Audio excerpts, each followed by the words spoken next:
పాతకాలంలో భారతదేశంలో అడవులు విస్తారంగా ఉండేవి. పచ్చటి చెట్లతో ప్రకృతి ప్రకాశించేది. ఒక గ్రామంలో రామయ్య అనే కట్టుదిట్టమైన వనరుద్రుడు ఉండేవాడు. అతడి జీవితం అడవిలో చెట్లు కోసి పట్టణానికి అమ్మడమే. ఒకరోజు గొడ్డలితో అడవిలోకి వెళ్ళాడు. పెద్ద వేప చెట్టు దగ్గర ఆగాడు. కోయబోతుంటే ఆశ్చర్యంగా చెట్టు పలికింది, రామయ్య, నన్ను కోయకు. నా ఆకులు మందులు, నా నీడ జీవనాధారం. నేను 100 ఏళ్లు బ్రతికే వృద్ధుడు. నన్ను వదిలేయ్. రామయ్య ఆశ్చర్యపోయాడు. ఒక్క చెట్టేగా అని మామిడి చెట్టు దగ్గరకు వెళ్లాడు. అప్పుడు మామిడి చెట్టు, నా పండులు నీ పిల్లల ముద్దు ఆహారం. నీకు తీపి జ్ఞాపకాల గుర్తుగా నిలుస్తా. నన్ను వదిలే అని. తరువాత చిన్న నిమ్మ చెట్టు దగ్గరకు వెళ్లాడు. అది చిన్నదే కాని గట్టిగా అన్నది, నన్ను చూడు. నేను ఇంకా చిన్నదిని కాని నా పండులు నీ ఆరోగ్యానికి ఎంతో మేలు చేస్తాయి.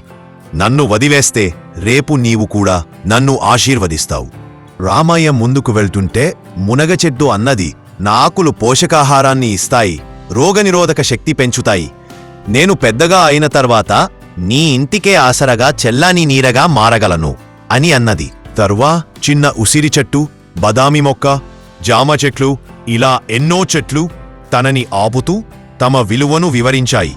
చివరకు రామయ్య చెట్లను నరకడం కంటే పెంచడంలోని లాభం ఎక్కువ అని తెలుసుకున్నాడు. చెట్లు మనిషితో మాట్లాడినట్టుగా అనిపించిన అనుభవం అతడి మనసును మార్చేసింది.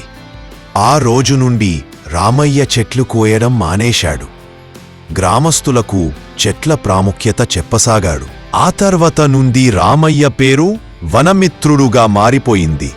పచ్చదనం కాపాడిన సాధువుగా గుర్తింపు పొందాడు.